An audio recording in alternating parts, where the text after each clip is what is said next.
사순절 새벽 기도회 12일차 오늘 우리에게 주시는 하나님의 말씀은 신약성경 누가복음 6장 27절에서 28절입니다. 누가복음 6장 27절에서 28절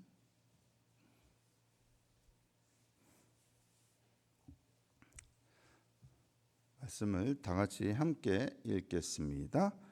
그러나 너희 듣는 자에게 내가 이르노니 너희 원수를 사랑하며 너희를 미워하는 자를 선대하며 너희를 저주하는 자를 위하여 축복하며 너희를 모욕하는 자를 위하여 기도하라. 아멘. 오늘 설교 제목은 감정이 아닌 의지로 행해야 합니다. 이런 제목으로 같이 말씀 나누도록 하겠습니다. 신앙생활을 하면 할수록 또 성경을 연구하고 성경을 알면 할수록 신앙생활이 쉬워지는 것이 아니라 더 어려워지는 것 같습니다. 왜 그런가 하면 신앙생활이란 예수님을 따르는 것 아니겠습니까? 그런데 알면 알수록 신앙이 성장하면 성장할수록 예수님을 따른다는 것이, 그것도 제대로 따른다는 것이 결코 쉽지는 않다는 것을 더 많이 깨닫게 되기 때문입니다. 예수님을 제대로 따르려다 보면 도저히 인간적으로는 감당하기 어려운, 받아들이기 쉽지 않은 말씀에도 우리가 순종을 해야 합니다. 오늘 본문 말씀이 바로 그러한 내용입니다. 원수를 사랑하라는 것, 우리를 미워하는 자를 선대하라는 것, 또 우리를 저주하는 자를 위하여 축복하라는 것, 또 우리를 모욕하는 자를 위하여 기도하라는 것. 어떻습니까? 여러분들이라면 잘 하실 수 있으시겠습니까? 그렇게 잘 하고 계십니까? 솔직히 어렵다라는 것은 누구라도 인정하는 바일 것입니다. 그래서 참 신앙생활을 잘하려고 하면 할수록 때때로 우리는 그게 쉽지 않다는 것을 느낄 수밖에 없는 것이죠.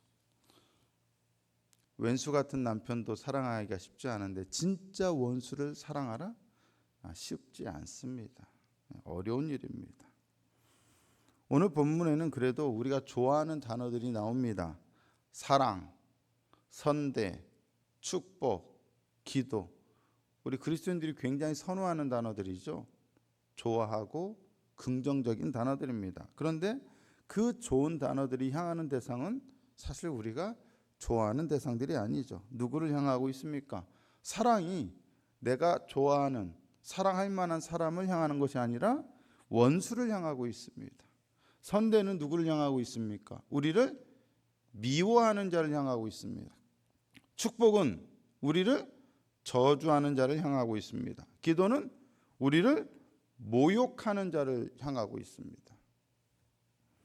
원수를 갚아라가 아니라 그러면 얼마 좋습니까? 야, 이거 정말 지키기 쉽지요. 원수를 갚아라. 누가 나한테 욕했다? 그럼 나는 그 사람에게 더 많은 욕을 해주면 됩니다. 말로 받았으면 뭐죠? 되로 받았으면 말로 갚아주면 됩니다. 그죠? 방망이로 두들겨 맞았으면 홍두깨로 두들겨 주면 됩니다. 그런데 원수를 갚아라가 아니라, 아니면 받은 대로 그대로 해줘라가 아니라 원수를 사랑하라입니다. 미워하는 자를 무시해라가 아니라 선대하라입니다. 저주하는 자를 너도 저주해라가 아니라 축복하라입니다. 모욕하는 자를 멀리하라가 아니라 그를 위하여 기도하라입니다. 이게 가능합니까? 정말 이렇게 할 수 있습니까? 당연히 인간적으로는 할 수 없는 일입니다. 불가능합니다. 그런데 이것은 주님께서 우리에게 주신 말씀입니다. 예수님을 주님으로 믿고 따른다면 그분이 하신 말씀에 우리는 순종해야 합니다. 그런데 우리의 본성은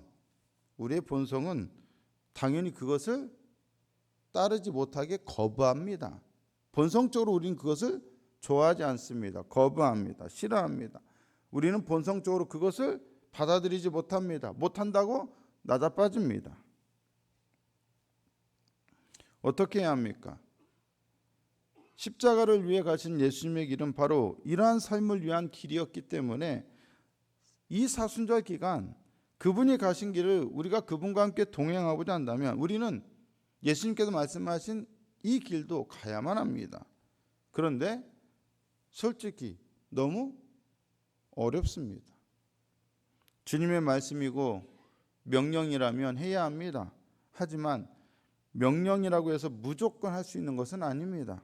이러한 상황이 바로 우리가 심각한 고민에 빠지게 되는 지점입니다. 먼 옛날 우리의 독립투사들을 악랄하게 고문하고 죽였던 악명 높은 일제 순사들을 우리는 분명 쉽지는 않을지라도 사랑할 수 있습니다.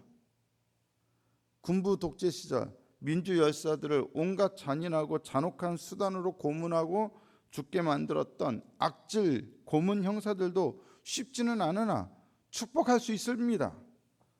하지만 우리에게 상처 주는 말을 입 밖으로 내뱉고 내 앞에서 나를 모욕하고 다 사람들이 알도록 드러나게 나를 미워하고 나를 원수처럼 여기는 사람을 사랑하고 선대하고 축복하기는 결코 쉽지 않습니다. 우리가 머릿속으로만 추상적으로 생각하는 사람들, 우리가 머릿속으로 상상으로만 만나야 하는 사람들은 그게 일제시대의 악질 순사든 군부 독재 시절의 고문 형사든 그런 사람들은 그냥 용서할 수 있습니다. 사랑할 수 있습니다. 선대할 수 있습니다. 축복할 수 있습니다. 하지만 직접 내가 늘 눈으로 만나고 보고 부대끼며 만나서 갈등을 빚고 다투고 온갖 더러운 꼴을 보게 만드는 사람을 사랑하고 선대하고 축복하고 위에서 기도하기란 성인 군자가 아닌 평범한 우리 같은 사람들에게는 너무도 어렵게 여겨집니다.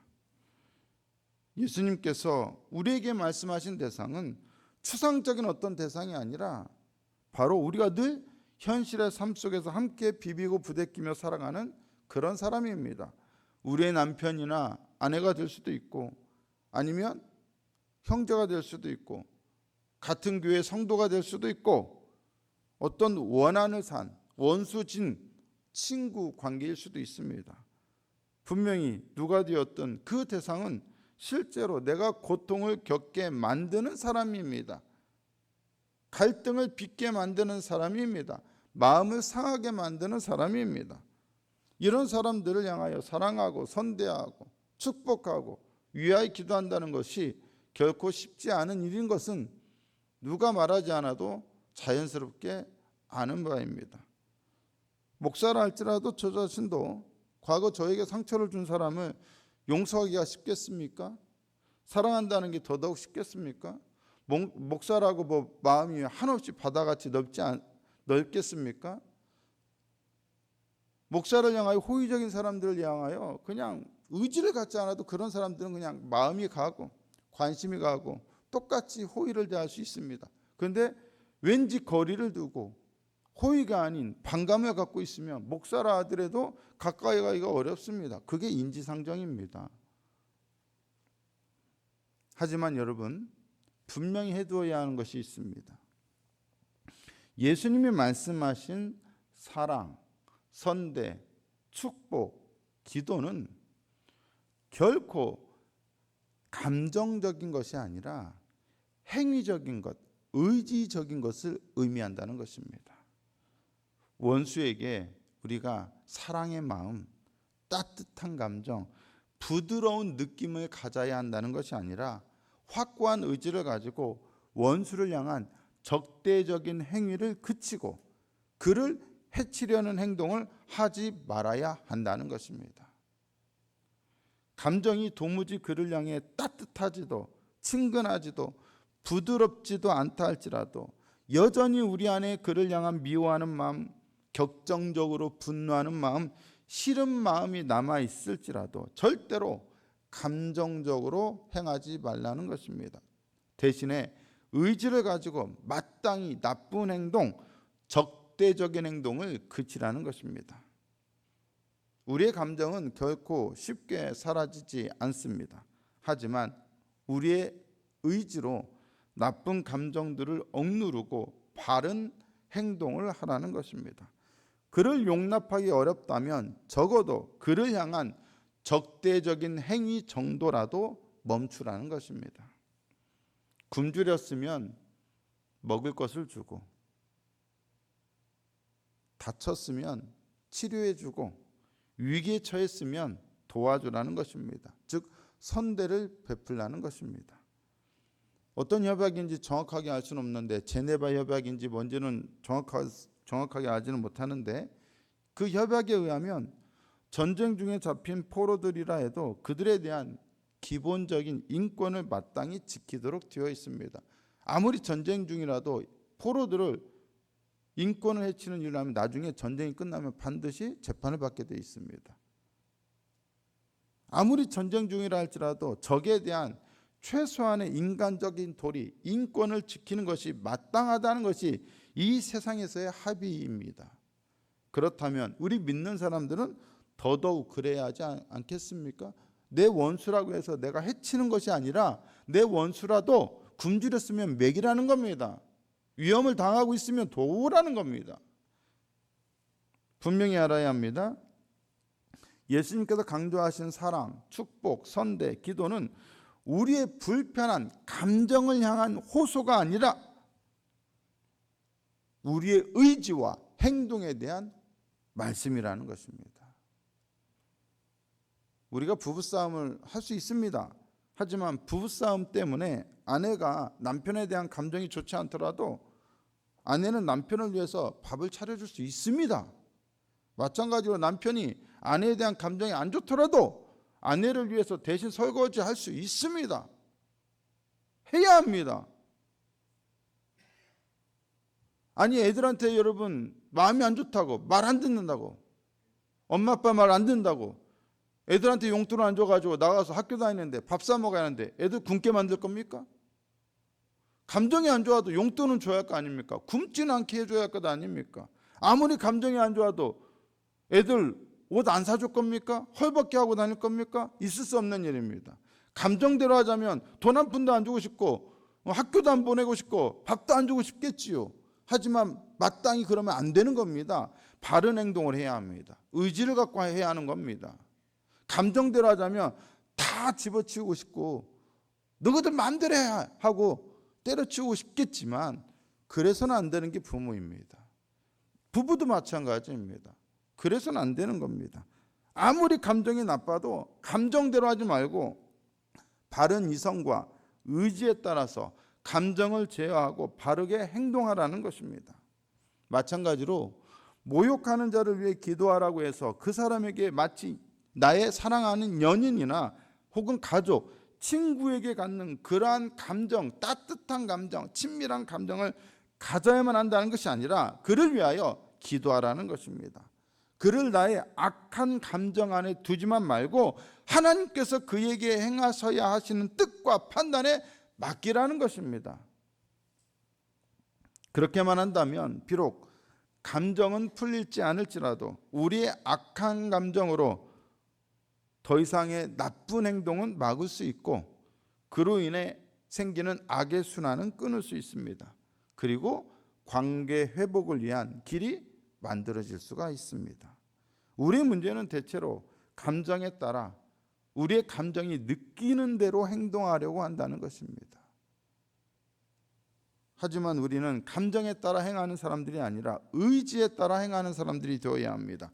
악한 감정을 추스르고 말씀에, 주님께서 주신 말씀에 나의 행동과 의지를 굴복시켜야 합니다.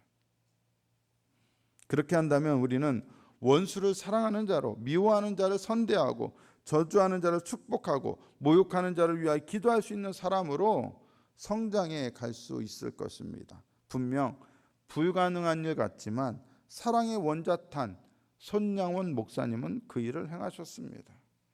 자신의 두 아들을 죽인 원수를 자신의 양자로 삼으셨지만 과연 그 원수를 향한 모든 감정이 한꺼번에 해소되셨을까요? 오히려 그보다는 의지를 가지고 그 양아들을 향한 마음을, 행동을 아버지의 마음으로 행하기 시작하면서 서서히 그분 안에 감정적인 변화도 더 크게 일어났으리라 저는 봅니다. 우리는 감정보다는 신앙 안에서 우리의 의지와 행동 그리고 마음속에 내가 적대감을 품고 있는 사람들을 들여놓는 훈련을 할 필요가 있습니다. 쉽지 않은 일이지만 해야 하는 일입니다. 계속 미워하거나 적대하지 말고 화해하도록 노력해야 합니다. 그것이 하나님께서 우리에게 원하시는 것입니다. 그리고 무엇보다 하나님은 십자가를 통해 우리에게 그것을 분명히 보여주셨습니다. 로마서 5장 10절에 곧 우리가 원수 되었을 때, 뭐 되었을 때요? 원수 되었을 때. 우리가 그분의 아들이거나 딸이거나 자녀일 때가 아니라 원수 되었을 때 그의 아들의 죽으심으로 말미암아 그리스도의 십자가로 말미암아 하나님과 화목하게 되었은즉, 우리는 하나님과 언제 화목하게 되었느냐? 우리가 잘할 때가 아니라 우리가 그분의 원수였을 때 그분과 화목하게 되었습니다. 예수님의 십자가가 바로 그 화목을 위한 축복의 통로였습니다. 그리스도인이 용서받은 자이기 때문에 용서해야 한다라고 지난번에 말씀드렸듯이 그리스도인들은 십자가를 통해 하나님과 화목하게 된 자들이기 때문에 다른 사람들과도 우리도 화목해야 한다는 것입니다. 화해해야 한다는 것입니다. 그게 우리의 원수가 되었던, 저주하는 자가 되었던, 모욕하는 자가 되었던, 우리는 그렇게 해야 한다는 것입니다. 우리도 하나님의 원수였으나 그리스도의 십자가는 원수를 향한 하나님의 사랑, 선대, 축복을 분명하게 보여주었고 확증해 주었습니다. 로마서 5장 8절에 우리가 아직 죄인 되었을 때 그리스도께서 우리를 위하여 죽으심으로 하나님께서 우리에 대한 자기의 사랑을, 원수였던 자들을 향한, 죄인이었던 자들을 향한 하나님의 사랑을 확증하셨느니라. 원수를 위한 바른 행동을 하면서 원수를 계속 적대하기란 불가능합니다. 미워하는 자를 선대하면서 계속 미워하기란 불가능합니다. 저주하는 자를 축복하면서 계속 저주하기란 불가능합니다. 하나님의 임재 안에서 모욕하는 자를 위하여 기도하면서 계속 그를 모욕하는 기도를 할 수는 없습니다. 말씀에 순종하여 그렇게 하다 보면 그들이 더는 두려움과 증오와 복수의 대상으로만은 보이지 않게 될 것입니다. 하나님의 긍휼이라는 거대한 신비의 한복판에서 원수되었던 우리들이 십자가의 피로 화목되었듯이 동일한 신비한 능력이 우리 가운데 역사하여 우리의 적을 향한 우리의 태도와 의지가 바뀌게 할 것입니다. 그리고 그들과의 관계 변화를 위한 새로운 의지와 행동이 뒤따르게 할 것입니다. 우리는 본능에 따라, 감정에 따라 행하는 사람들이 아니라 믿음 안에서 의지에 따라 행하는 사람들이 되어야 합니다. 의지에 따라 행하다 보면 아하, 저 사람이 원수만 보였는데 그도 나와 똑같은 살과 피를 가진 평범한 인간이구나를 깨닫게 됩니다. 독일 사람들이요, 역사적으로 참 종교개혁도 먼저 거기서 일어났고 철학적으로도 뛰어난 사람들이었습니다. 칸트, 헤겔 뭐 이런 사람, 피테, 쉘링, 이런 독일 관념주의를 이끌었던, 그리고 세계의 철학계를 이끌었던 대단한 철학자들이 그곳에서 나왔고 대단한 신학자들이 그 땅에서 나왔어요. 그런데 그들이 나치의 선동에 들려서 유대인들을 600만 명이나 죽이는 사람들이 되었어요. 어떻게 그게 가능했을까요? 여러 가지 이유가 있는데요. 이 수용소에다가 독일인들이 유대인들을 수용할 때 그 안에 만들지 않은 게 있답니다. 뭐를 안 만들었을까요? 화장실을 안 만들었답니다. 화장실을 안 만드니까 어떻게 될 거예요? 일처리가 잘 안 되는 거예요. 그러니까 이 사람들에게서 항상 무슨 냄새가 나요? 아주 악취가 나는 거예요. 악취가. 그러니까 독일 병사들도 인간인지라 그들이 똑같은 인간으로 보이면 모질게를 못하고 죽이지를 못하는 거예요. 그런데 그들에게서 늘 악취가 나고 하니까 사람이 사람을 사람으로 보지 않고 뭘로 봐요? 짐승으로 보는 거예요. 이들은 우리와 똑같은 사람이 아니라 냄새나는, 악취나는 더러운 짐승이다. 그래서 그들을 쉽게 죽이게 만들었다는 것, 정서적으로, 감정적으로. 그게 바로 이 나치의 악랄한 수법이었습니다. 여러분, 우리의 적대자들도 나와 함께 지내다 보면 평범한 사람인 것을 깨닫게 됩니다. 더 이상 미워할 수 없는 사람, 원수로서 내가 적대만 할 수 없는 사람이라는 것을 알게 되는 거예요. 그게 보통의 평범한 사람들 간에 일어나는 일입니다. 그러므로 우리가 감정적으로만 판단해서는 안 되는 겁니다. 여러분, 제가 늘 부모로서 느끼는 거지만 우리 아이들이 어렸을 때는 그냥 보기만 해도 사랑스럽습니다. 여러분들도 그러시지 않으셨습니까? 그냥 사랑이라는 감정이 그냥 어디서 있는지 그냥 용솟음 쳐서 다 나와서 그냥 보기만 해도 사랑스럽습니다. 막 저절로 의지를 가지고 사랑할 필요가 없습니다. 그냥 사랑스럽습니다. 사랑이 그냥 넘쳐 흐릅니다. 그런데 애들이 더 커지고 크고 성장하면서 사춘기를 지나면 이제는 어떻습니까? 사랑의 감정을 끄집어 막 올려야 합니다. 이제는 의지를 가지고 막 끄집어 올려야 합니다. 징그럽게 말 안 듣는 놈, 말 안 듣는 녀석, 싫어 싫어, 이런 아이들을 어떻게 그냥 사랑이 저절로 샘솟습니까? 말도 안 되는 일이에요. 이때는 어떻게 해야 합니까? 저절로 생기는 감정에 따라가 아니라 없는 감정을 의지를 가지고 끌어올려서 사랑해야 하는 겁니다. 그래서 사랑이란 보면은 감정으로 하는 게 아니라 뭘로 하는 거다? 의지로 하는 거다.